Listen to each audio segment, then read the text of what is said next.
आरोग्य रक्षक बहुउद्देशीय सेवाभावी संस्था नांदेड संचालित आरोग्य रक्षक हेल्थ मिशनच्या वतीने होमिओपॅथिकचे जनक डॉक्टर सॅम्युअल हेनीमन यांच्या वाढदिवसानिमित्त व जागतिक आरोग्य दिन जागतिक होमिओपॅथिक दिनाचे औचित्य साधत नांदेड जिल्ह्यातील होमिओपॅथिकचे सुप्रसिद्ध डॉक्टर संतोष जटाळे यांचे आज जिल्हाधिकारी कार्यालयातील जिल्हा नियोजन भवन येथे आजाराचे मूळ कारण या विषयावर व्याख्यानाचे आयोजन करण्यात आले। या कार्यक्रमाच्या अध्यक्षस्थानी ज्येष्ठ बालरोगतज्ञ डॉक्टर हंसराज वैद्य हे होते।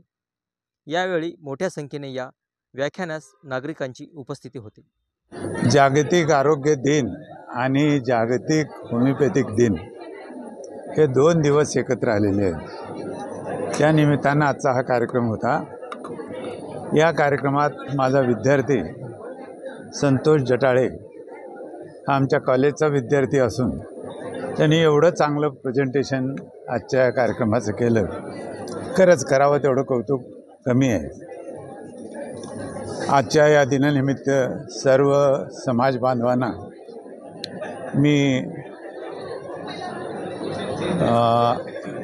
चिरायू तथा आरोग्य कायम आरोग्य सगळ्यांचं चांगलं राहो ही ईश्वरचरणी प्रार्थना करतो। आणि आजच्या दिनानिमित्त होमिओपॅथीचा दिवस हा फार महत्त्वाचा दिवस आहे। जगामध्ये सगळ्यात पॅथी मानलेली जर असेल तर ती ॲलोपॅथी पहिल्या नंबरवर आणि दुसऱ्या नंबरवर होमिओपॅथीला सगळ्यात मोठा सन्मान मिळालेला आहे। जेवढे म्हणून मोठे मोठे व्यक्ती जगातले ते होमिओपॅथीला प्रिफर करतात आणि ह्या दिनानिमित्त होमिओपॅथीच्या सर्व जाणकारांना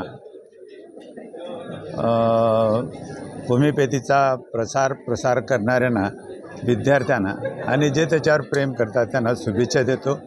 आणि आज जागतिक आरोग्य दिनानिमित्त सुद्धा सर्व समाज बांधवांना मी शुभेच्छा देतो आणि थांबतो। जय हिंद, जय Maharashtra.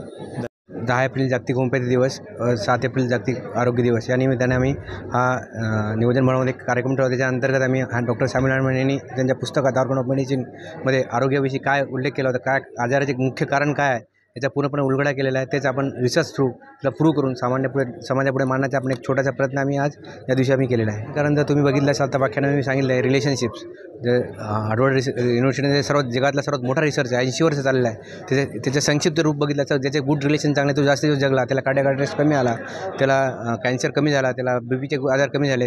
Good relation is the best. त्याच्यानंतर moral characteristic, intellectual characteristic, diet, lifestyle, sexual relationship या सर्व गोष्टी जर आपण अभ्यास केला तर असं कळून येईल की आपण आरोग्यासाठी हे पॉईंट जे डॉक्टर सॅम्युअल हेनीमन यांनी सांगितले आहे ते आपलं आरोग्य निरोगी आपलं शरीर निरोगी ठेवण्यासाठी एक उपयुक्त ठरते। डॉक्टर सॅम्युअल हेनीमनने 250 वर्षापूर्वी ते नुसतं लिहिले नाही, त्याचं प्रूव्ह केले। एक पुस्तकाला त्यांनी 6 वेळेस एडिट केलेलं आहे। म्हणजे ते पुस्तक किती परिपूर्ण झालं असेल तुम्हाला कळून जाईल। आणि त्या पुस्तकावर त्यांनी नुसतं पुस्तक लिहिलं नाही, त्याचे असे जवळपास त्यांनी 7-8 ग्रंथ लिहिले आहेत। ते प्रूव्ह केलेले आहेत त्यांनी की आरोग्य जसे की डायबिटीज, कॅन्सर या आजारावर ते आज पूर्णपणे खरे उतरत आहेत। त्यांनी जे 250 वर्षापूर्वी सांगितले आज खरे होत आहेत। त्यांनी सोरासिस सायकोसिस या विषयावर खूप छान पुस्तक लिहिलं, थेअरी ऑफ क्रॉनिक डिसीजेस। मी असं जनतेला आवाहन करतो की ते हे पुस्तक वाचावं।